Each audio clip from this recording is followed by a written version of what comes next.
autumn of 1891, Henri Matisse came to Paris as an aspiring art student in his 22nd year. Born in a small town in the north of France on the last day of the year, 1869, he was a late starter, having previously begun a career in law, which he had studied in Paris in 1887 and 88. He found himself denied official acceptance to the École des Beaux-Arts. Discovered by Gustave Moreau, he was invited to join that painter's atelier in 1892. Over the next decade and more, Matisse would very gradually evolve and discover the new movements in French painting. Throughout his long career, Matisse's art was nourished and replenished by a variety of 19th century movements: neoclassicism, realism, impressionism, and post-impressionism, though not necessarily in that order. As a whole, Matisse's style is inconceivable and inexplicable without this tradition, and yet he developed into one of the most inventive of 20th century masters. Matisse's nominal historical position was a leader of the Fauve. However, Fauvism was a fragile, short-lived movement. If Fauvism had not existed as a movement around 1905, it probably would have made very little difference in the overall development of Matisse's art. The direction followed by Matisse in the years after 1906 is exceptional from many points of view. Unlike his Fauve friends, he seems not to have flirted seriously with the nascent Cubist techniques.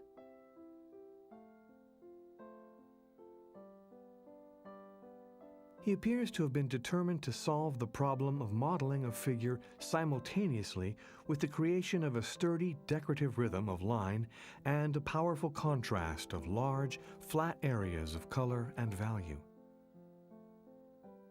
His goal was perhaps similar to that of the Cubists, but his means were totally opposite. That Matisse was convinced of his own personal methods at this point saved him from the crisis that overtook many of his contemporaries when they first encountered Cubism. His earliest original paintings tend to be still lifes, and only slowly did he expand, first to landscape and then to major figure paintings. Matisse conducted a private dialogue between himself and his working space, together with its contents, models, other works of art, and those inanimate objects whose sole purpose was to stimulate the creation of the pictorial image. Woman Reading, 1894. Matisse achieved his first public success when this modest, intimate interior was exhibited in 1896 at the Salon du Champ de Mars, organized by the Société Nationale des Beaux-Arts. Matisse had little or no knowledge at this time of contemporary trends, and this interior is largely the result of museum study. The theme is furthermore prophetic. The subject of a woman reading recurs in his paintings as late as the 1940s, and the interior itself, almost studio-like with its emphasis upon pictures on the wall, unfortunately not identifiable, as would be the case later, is suggestive of a major preoccupation throughout the artist's oeuvre. Picard's Atelier. The Dessert, 1896. Nude in the Studio, 1898. This bright study in orange and green is one of the artist's first major paintings of the female figure. The technique is suggestive of neo-impressionism, but is here handled with surprising impetuosity.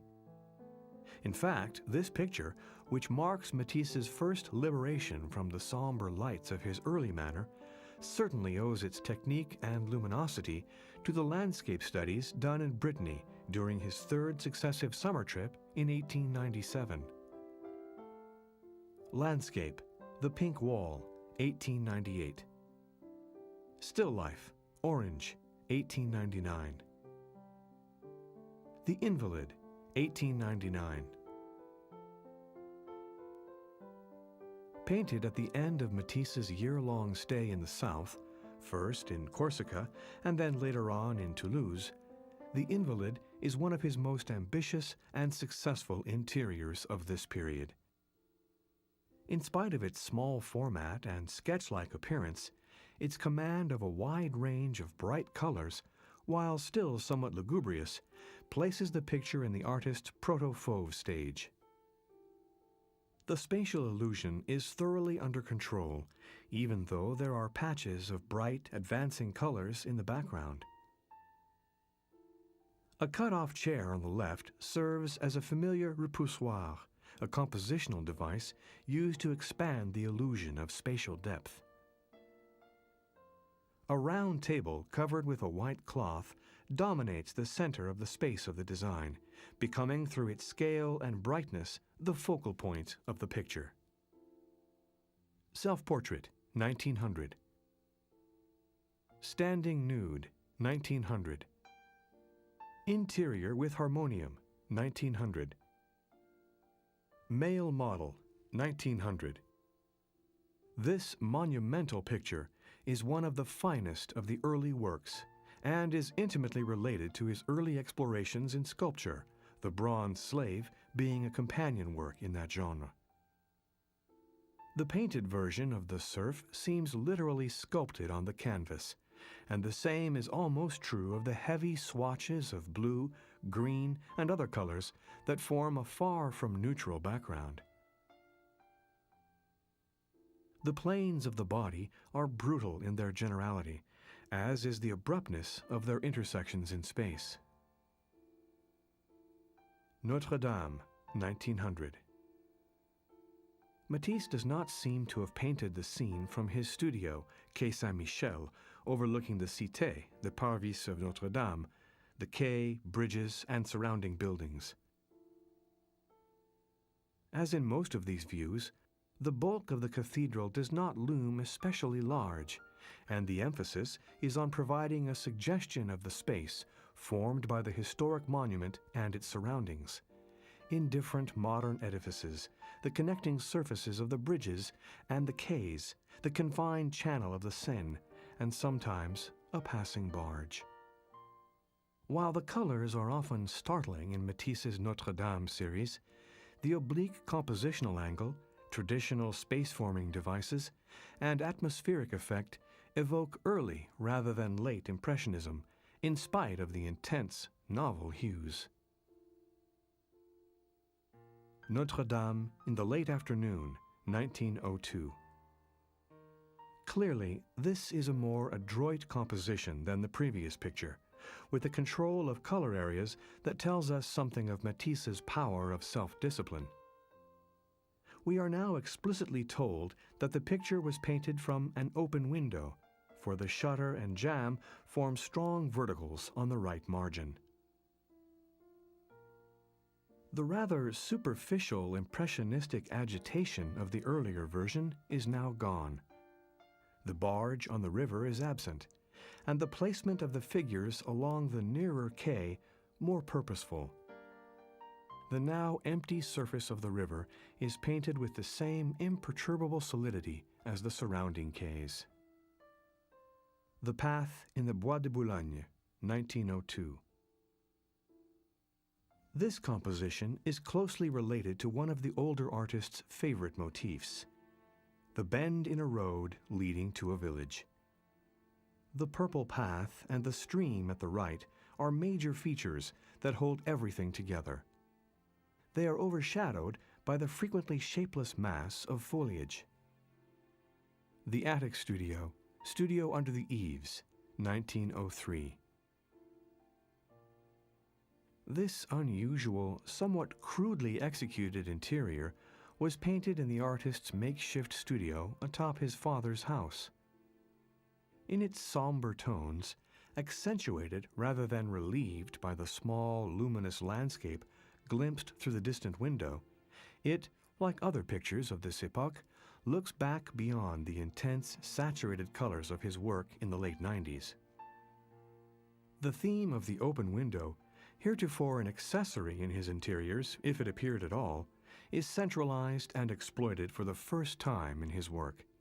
It was a crucial motif that would occupy the artist until his last paintings. Cyrano, 1903. Carmelina, 1903. The body of the model merges with the draperies, and the roundness of her body works against the familiar rectangular foils of picture frames, a mirror, and drawings pinned to the wall. Tying the whole together is the startling contrast of lights and darks, particularly as they strike the robust, pliant body of the model, making of her figure something more stark and angular than it must have been actually. Contrary to its conservative composition, Carmelina contains the germinal theme of the reflected mirror images of the artist and his model. Lux, calme, and volupte, 1904.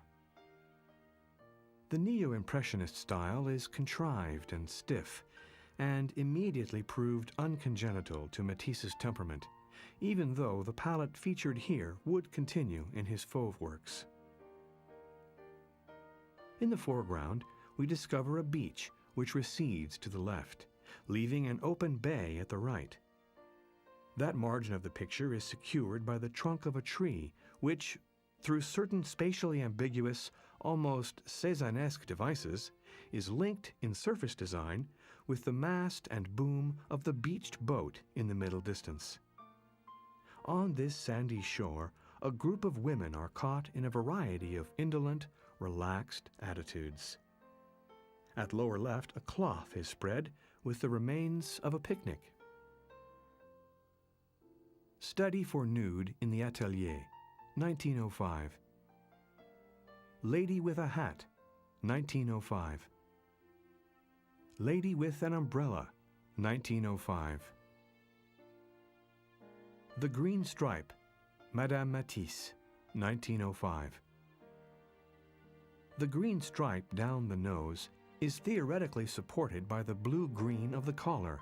This axis, with the densely painted flesh tones, support the blue-black crown of hair.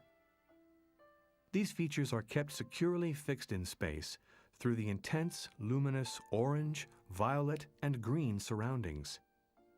Few Fauve canvases are as supported by color alone as this portrait of the artist's wife. Interior in Collioure, 1905.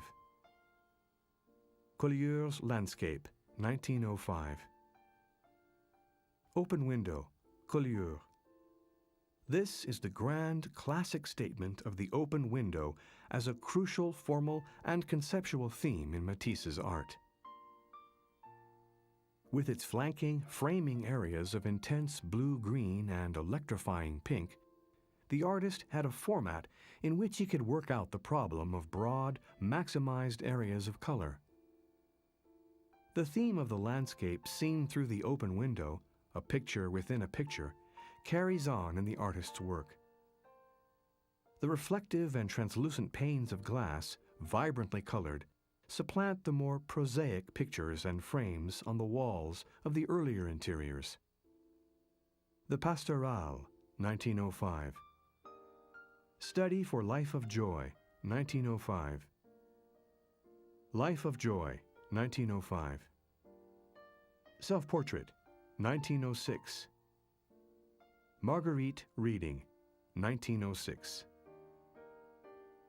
Standing Nude, 1907. In the context of Matisse's evolving figure style in these years, this picture, with its firmly modeled, massive, angular contours and squat proportions, emphasized by a rather oversized head, seems something of an anomaly. Boy with Butterfly's Net, 1907.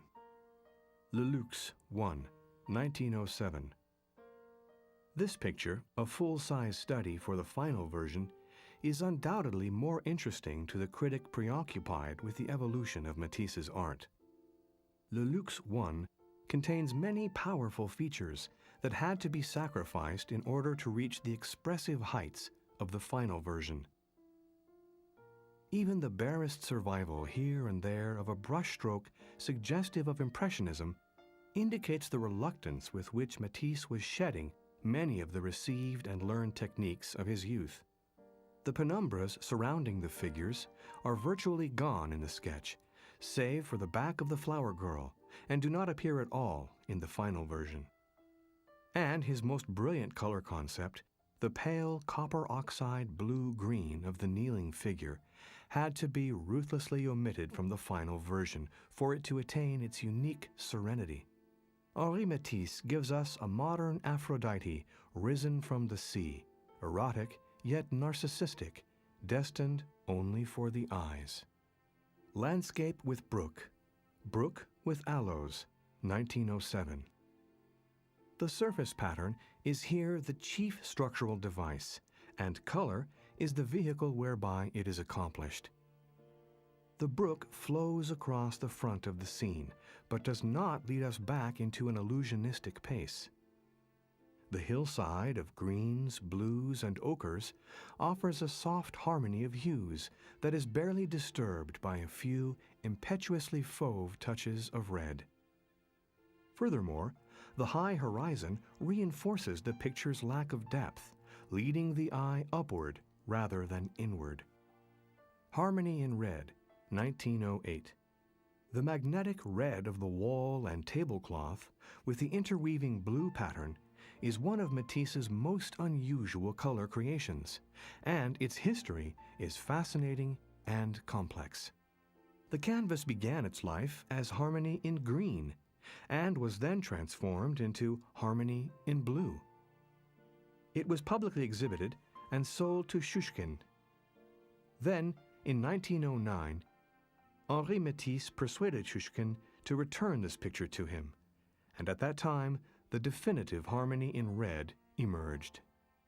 The landscape seen through the window at the upper left reinforces the floral arabesques of the interior, setting up a provocative dialogue between nature itself and its decorative transformations found in the interior. Algerian Lady, 1909. The Lady in Green, 1909. Dance, 1910. This painting may be interpreted as an anti-cubist demonstration of how figures may be linked by means of muscular arabesques and intense color contrasts with the abstracted ground, in contrast to Cubism's evolving device of binding together figures and objects through arbitrary overlaps and planar deformations in an illusionistic space. The sources for dance are multiple, reaching back into antiquity. Matisse had been stimulated by observing country dancers at Collioure and Parisian dancing at the Moulin de la Galette, and he kept his eye on contemporary life while developing his modern mythologies. Music, 1910. Matisse turned his attention to a composition of male figures. He reduced them to a series of hieroglyphs, but significantly, musical ones. It remains explicable only in terms of the dancers that preceded and the bathers that were to follow. There is no consistent precedent for identifying dance with the female and music with the male. Indeed, as the pictures presently stand, the sexual differentiation may be virtually meaningless. Marguerite Matisse, 1910. Flower and Ceramics, 1910. Red Studio, 1911. The very simplicity of its hue masks one of the artist's most subtle achievements. The nature of its redness is itself magical, utterly without precedent in other paintings by Matisse. The physical surface is matte and dry. The spatial effect is barely suggested. The local colors of individual objects play almost no role in the total effect, and the final impression is both electric and inductive of contemplation. It's an allegory of the senses, both as a pure painted surface and as a representation of a corner of the artist's studio filled with objects of obvious biographic significance. Pink Studio, The Painter Studio, 1911. The first impression received from this picture is as jolting as that of its companion, Red Studio. The unheralded quality of the pink, which is not as all-pervasive as the red of the other, is in no way muted by the differing intensities applied to the floor and the wall, and the prominent areas of green and blue serve to reinforce its sumptuous luminosity, a quality significantly absent from Red Studio. The topography of the studio is here more explicit. The view, with its glimpse through the open window, is conventionally frontal. Both of these monumental compositions were painted in the same environment. The artist's studio at Issy-les-Moulineaux is demonstrated by the correspondence of several works of art, notably the second version of Le Luxe, indicating that the right third of Red Studio is, in actuality, the left third of Pink Studio. The Painter's Family, 1911. Henri Matisse's wife is in the left distance. His sons, Pierre and Jean, are at the checkerboard, and his daughter, Marguerite, stands at the right. While not muted, the color is static, a feature helped by Marguerite's black dress. A single work of art, a small bronze figure, stands on the mantel over the central fireplace. Otherwise, this is a domestic, bourgeois interior, and despite the picture's large size, remarkably intimate in quality. Still Life with Aubergine, 1911. 3 aubergines, or eggplants, are balanced precariously on a tablecloth, carrying an undulating white pattern that reinforces their tuberous shape. A mirror at the left, partly obscured at the bottom by a drawing portfolio, reflects these and other objects on the table in an inconsistent fashion. Behind the screen, we glimpse the top of an open door, probably leading to another room, where our eye is arrested by a checkered blue hanging. On the wall to the right is an open window with a real landscape beyond. For the rest, the floor and wall are covered with abstract 5-part floral patterns, all identical.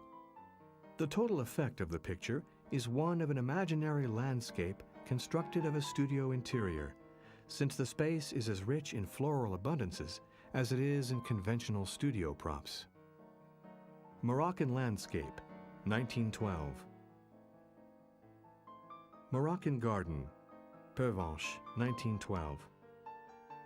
Henri Matisse, in his experience of North Africa, has quickly integrated his perceptions of a new and unfamiliar environment with his habitual matured manner of structuring a landscape. The rose of the sky is joined to the greens of the foreground through the color and structure of the tree trunk, and the foliage is rendered in large patches held together in the distance by billowing arabesques. These in turn contrast with the few specific individual leaves that are summarily indicated in the foreground. The route that was traversed can be seen not only in landscape paintings per se, but in the many glimpses of exteriors seen through open windows.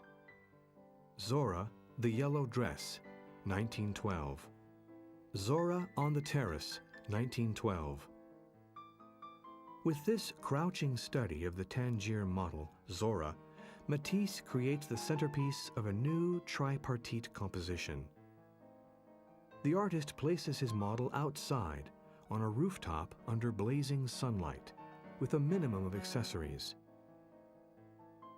But the intensity of the light is muted by a pale green shadow that supports this color in Zora's dress, much as the blue of the carpet functions for the lower part of her dress. The clear patch of sunlight in the upper left is balanced by a matching hue in the goldfish bowl in the lower right.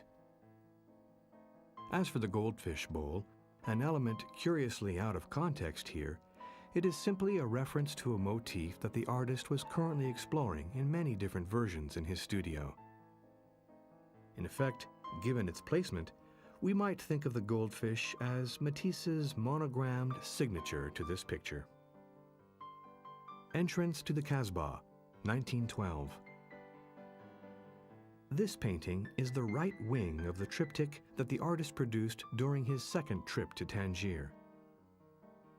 Although there is a sketchily realized seated figure in the shadow at the left, this picture is almost exclusively concerned with rendering a tightly defined architectural space as seen under the violent contrasts of light and shade typical in North Africa. The blue circle of sky is barely distinguishable from the blue of the arched passage. The blue shadows of the foreground are only slightly more saturated, perhaps chiefly to support the intense pitch of the pink stream of sunlight on the pavement. In the picture, we are offered a broad panorama of the city, perhaps from the artist's hotel room, whereas here the view beyond is constricted with respect to both width and depth.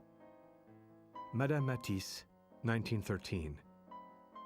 The mask-like face is modeled in gray, and the features are picked out by a series of curved lines that structurally relate to the general shape of the head. The blue-suited body is flattened, its contours closely related to the green outline of the wicker chair. The play of blue and green, the former dominating, is accented by an orange stole, which likewise relates on the left side to the vertical of the chair and body arm, but on the right cuts across it. Its function is largely to prevent the disappearance of the figure in the relatively uniform blue background, which gives no hint as to specific environment. Madame Landsberg's portrait, 1914. White and Pink Head, 1914. Composition, The Yellow Curtain, 1914. The picture presents a daringly abstract landscape and frame, which are contrasted with the relatively realistic handling of the curtain at the left. The green areas of the architectural border are so flatly treated that the landscape beyond is almost literally a picture within a picture, and might even be read as a boldly simplified painting hanging on a studio wall. The curtain is actually red with a green floral pattern, and its reverse side, yellow, is seen in only two places, where it's fluttered back into the room as the result of a breeze. Its yellow is nearly identical to the yellow ochre ground of the landscape, a broad, flatly painted area which vibrates against two areas of relatively pale hue, the sky at the top and the elliptical form at the bottom, an area that might also be read as the pool of a small garden. Interior, Fishbowl, 1914. Goldfish, 1915. The fish in their round aquarium are placed on a table in front of a window in a curious, decoratively cubistic manner. The space through the open window has been arbitrarily altered, interrupted by an inexplicable dislocation of what might be wall panels or window shutters, which are moved to the center, forming a dark vertical register. In this quasi- or neo-cubist picture of a view through an open window, Matisse has managed to indicate three separate environments, namely, reading from back to front, the sky of the exterior, the water of the aquarium, and the space of the interior. The Green Dress, 1916. Greta Prozor's portrait, 1916. Tree, nearby Trivaux, 1916. Bathers by the River, 1916. This painting remained in the artist's studio for 7 years before being completed in his neo-cubist manner. He did not completely paint the figures that he had commenced in 1910. What seems clear from the surviving passages is that the figures were originally smaller, and that in the final painting they were enlarged so that they equal the entire height of the picture. Indeed, the figure at the right is so elongated that her feet are cut off by the bottom of the frame. The Moroccans, 1916. The architecture of the upper left evokes entrance to the Kasbah, and the display of melons and their leaves is suggestive of the limpid, lyrical design of Moroccan garden. These elements are situated one above the other on the left side. On the right, we find a group of Moroccans at prayer, and this is the most challenging, hard-to-read part of the composition. However, their gestures of supplication are somehow clarified by the design of the several melons in the lower left. This area has often mistakenly been identified as a group of figures touching their foreheads to the ground. The final unifying device is the repetition of the circular motif throughout the three elements, so that the domes of the architecture, the blue flowers in the pot, the spherical melons, and the rounded bodies of the worshippers all share the same motif.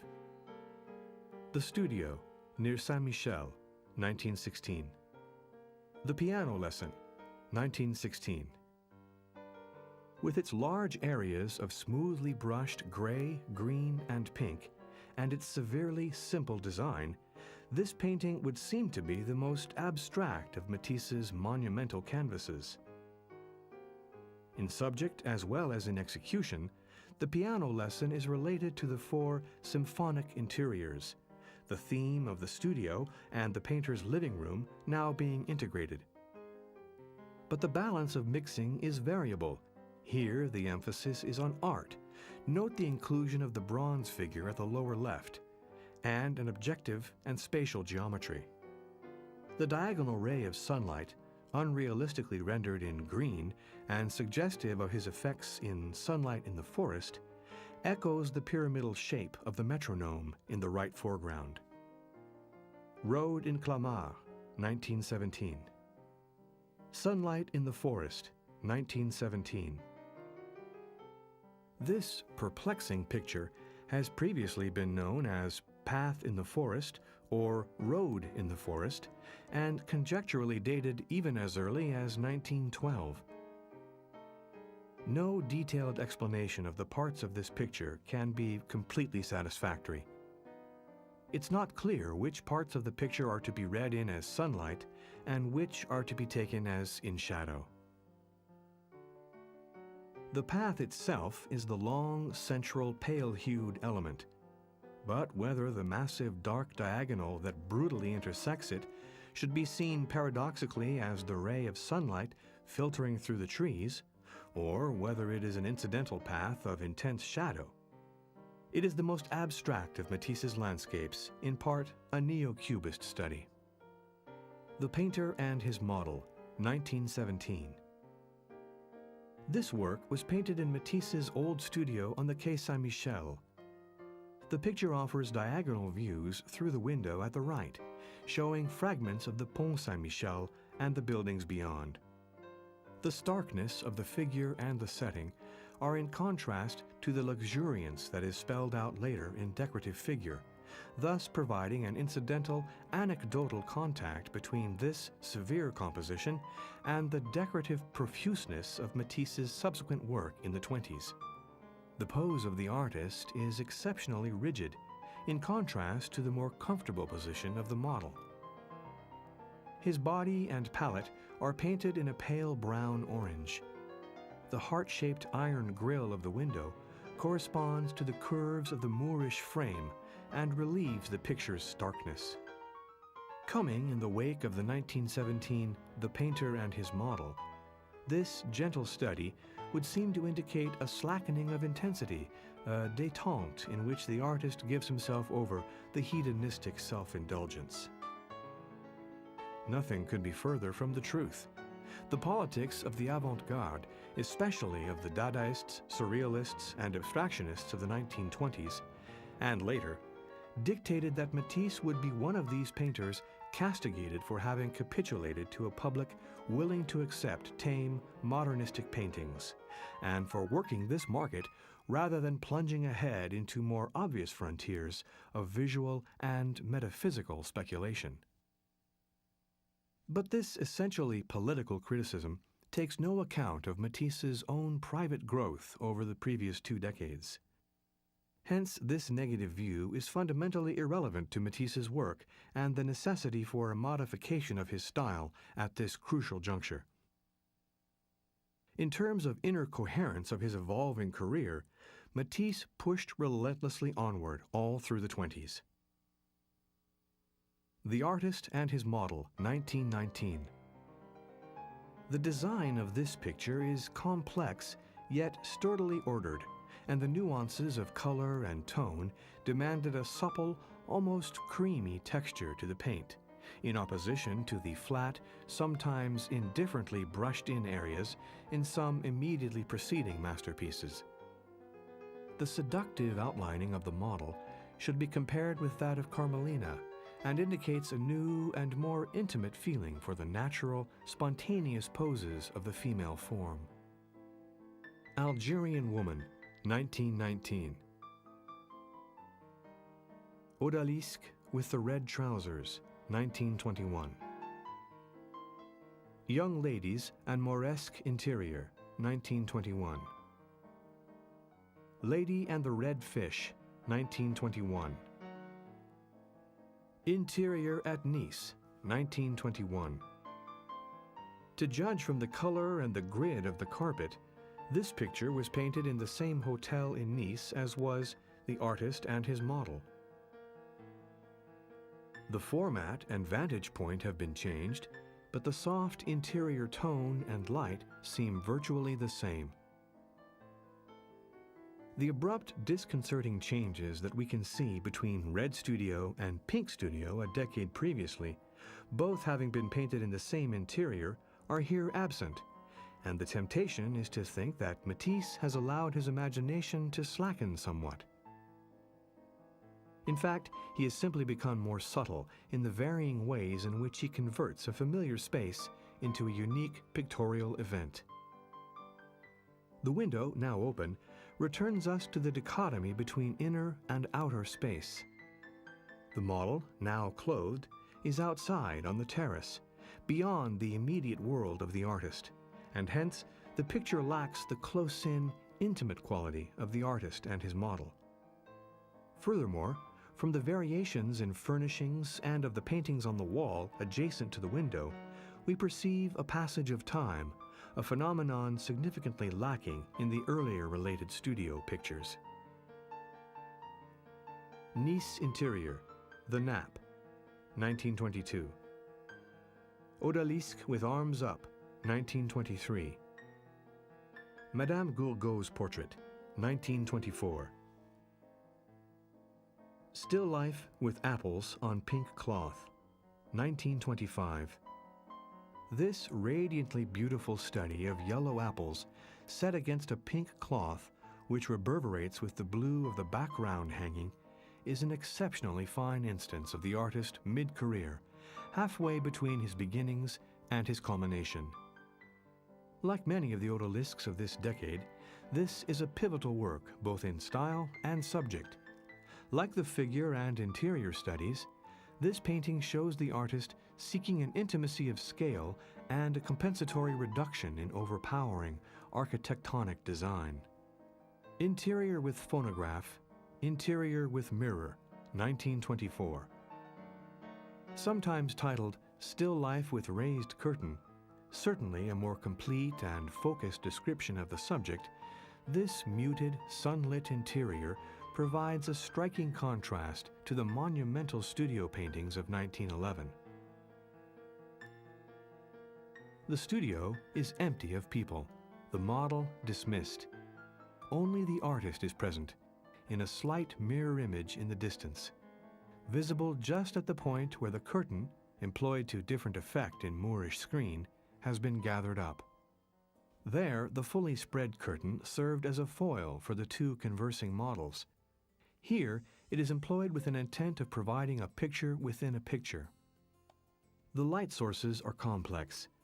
Not only is there the light from the implied window at the left, whose panes cast their grid of shadows on the opposite wall at the right, but also the light from the window of the room in the distance, through which is framed still another view.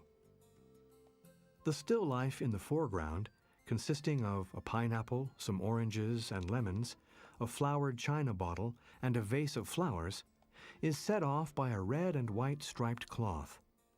The play of the yellow lemons against the bronze tray and the pale yellow-orange hues of the pineapple is indicative of the artist's refined sensibility in search of ever-different adventures in color. Notable also is the way in which the vase is here outlined in white, whereas in paintings of a more intense palette, black was sometimes used to support the structure of objects. Sitting Nude in Red, 1925. Decorative Figure, 1925.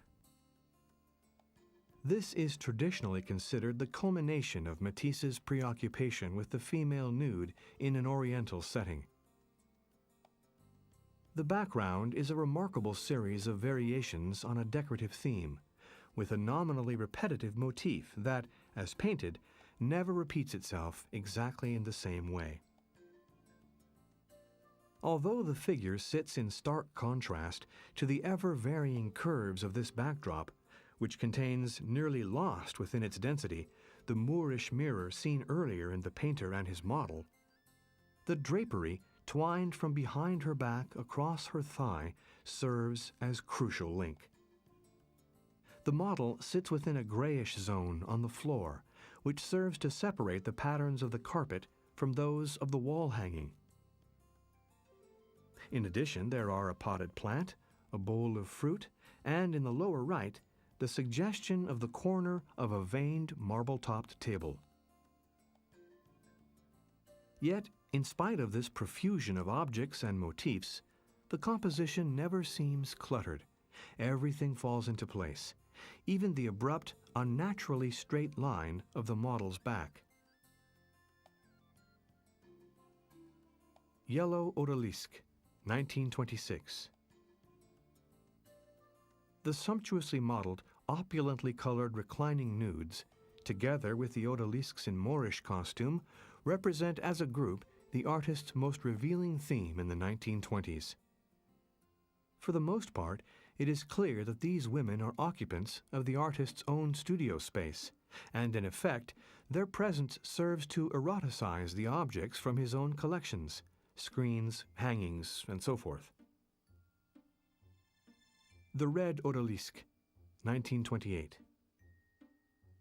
It is notable that he did not pay much attention to this master's art until some 2 decades after his discovery of Cézanne, even though he may have seen Renoir's work at Vollars around 1900. Hence, Matisse was maturely equipped not to borrow from or submit to the influence of Renoir, but rather to clarify and intensify his late classical romantic study of the female form. In his nudes and odalisques of the early 1920s, Matisse had already explored Renoir's way of treating a classical theme. Now he turned, logically and methodically, to a rephrasing in his own manner of elements drawn from Ingres's even purer neoclassicism. By turning in Ingres's direction at the end of the 20s, he was echoing a tendency that had emerged a decade earlier in the work of his greatest rival, Picasso. At the same time, this new influence in Matisse's art was completely consistent with his own inner development, and would shortly be revealed in the murals and the book designs of the early 30s. Woman with a Veil, Portrait of Mademoiselle H.D., 1927. The rich, sonorous color of this intense study is an extreme statement of the artist's palette at the time. The woman's body seems enveloped in an enormous stole of a diagonal checkered pattern. The local colors, save for the flesh tones and the gray diaphanous sleeves, seem to be largely of the artist's invention. The red, green, and yellow are close to the hues Matisse normally employed as a fauve, but the atmosphere of the picture is transformed into something more luxuriant by the violets and pale blues of the background. The pose of the head, balanced on the model's hand, and the insistent relation of the body to the contour of the chair are suggestive of Ingres. Still Life and Green Cabinet, 1928. Young Lady in a Yellow Dress, 1930. Study for Dance 1, 1930. Composed as a mural to fit an architecturally confining space in Dr. Barnes's main picture gallery, the Commission provided Matisse with a new, yet not wholly unfamiliar, functional problem. Dance and Music of 1910 had definite architectural ambitions, since they were painted for specific locations in Shushkin's house. Moreover, the fact that Matisse was given erroneous dimensions for the lunette-like space they were occupying offered the artist a second challenge to restudy the dance motif, since the mistake was not discovered until one full-size version had already been completed. He did not simply adapt his first composition to the new dimensions, but instead re-explored the whole theme. In the present preliminary studies, we glimpse the remains of the earlier concept of a ring of dancers, their hands held in powerful linking tension. Gradually, the artist took this architectural feature into account, until in these present studies, the tenth circle is broken, some of the dancers having fallen to the ground in exhaustion, while others remain erect, triumphant survivors of the Bacchic frenzy. Dance 1, 1932. The Dream, 1935. Pink Nude, 1935. Window in Tahiti, 1935. During his visit to the South Seas, specifically Tahiti, Matisse did several remarkable drawings, but no paintings. Hence, it was not until 5 years after the trip that the artist sought to condense his experiences, relying in part on studies realized on the spot, producing this tapestry cartoon, which functions as a monumental souvenir of his voyage. Carrying over from his earlier picture is only the ship, moored with its sails furled. As we look through the open window across the placid, tranquil scene, the somber colors suggest a new and different sort of light in his work. Only the balustrade at the bottom suggests an architectural reference to the window, for the point of view from which the artist is recording his sensations. The human figure has been banished. The foliage and clouds and the indications of a curtain on the left are of a curving pattern whose scale and weight is remarkably uniform throughout. Elena in a striped dress, 1937. Striped dress, 1937. The Lady with the Caraco Red, 1937. The Lady in Blue, 1937.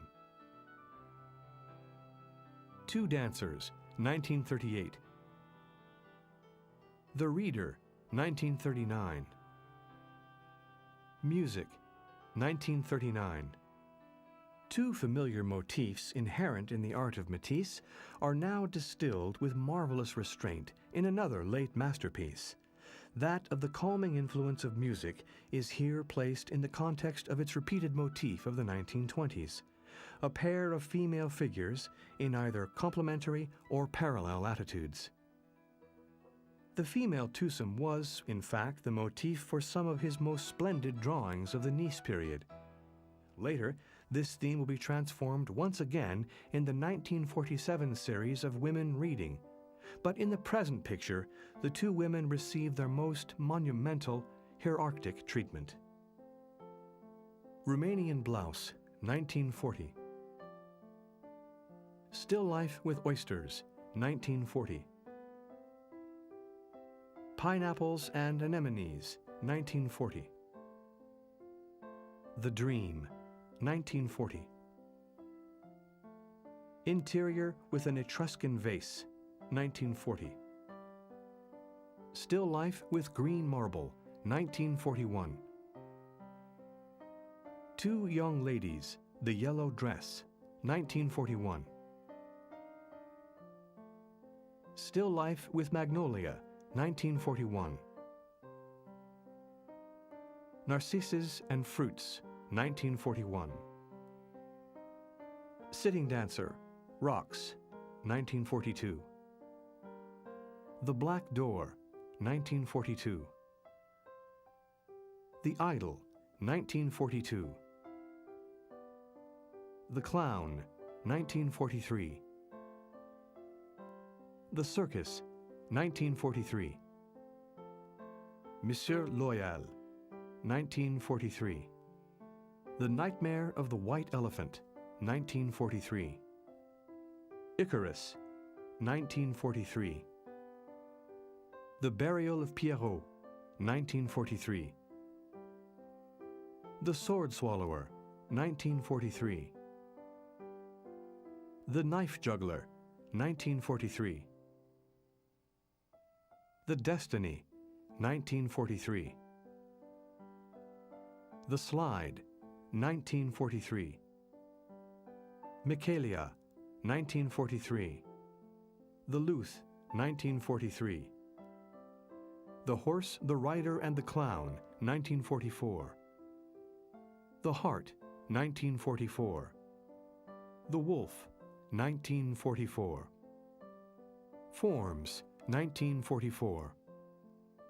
The Kodamas, 1944. The Swimmer in the Aquarium, 1944. The Lagoon, 17th, 1944. The Lagoon, 18th, 1944. The Lagoon, 19th, 1943. Young Lady in White, 1944. Interior Yellow and Blue, 1946. Polynesia, the Sky, 1946. Polynesia, the Sea, 1946. Young Lady in White, Red Background, 1946. Madame L.D., 1947. Young English Lady, 1947. Little Blue Interior, 1947. The Prune Tree's Branch, 1948. The Pineapple, 1948.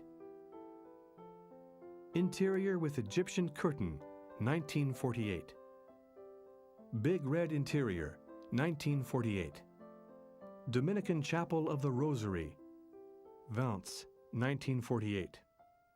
There is a temptation to see in this unique effort an exceptional isolated incident in the artist's late career, an act of devotion on the part of an atheist, an ex voto celebrating his recovery from the two serious surgical operations of 1941. Matisse at Vence had his one opportunity to create a total environment, drawing together most of the mediums in which he had already worked. No paintings are present, the role of the color being assumed by the stained glass windows, which establish the interior tonality in such a way that the visitor, if alone, has the sensation of literally walking into one of the artist's paintings, especially one of the large studio interiors. The mural decorations, notably the Stations of the Cross, are in glazed ceramic tile. He also modeled the altar crucifix and, in addition, designed the vestments for the priests. It is the blue and yellow of the windows and the magical nature of the light which they admit to the simple, functional interior that dominate the entire ensemble, ensuring its unity and establishing the chapel as a unique contribution to the history of contemporary architecture. Zulma, 1950. The Caribbean Dancer, 1950. Blue Nude, 1952. Blue Nude 3, 1952. Face on a Yellow Background, 1952. Acrobat, 1952. Nude with Oranges, 1953. The Snail, 1953. This composition of squarish and rectangular patches that organize themselves into a snail-like spiral pattern has no precedent in Matisse's career. The tension between the angularity of the forms themselves and the imaginary receding curve which forms their unifying axis has a notable, totally unexpected effect.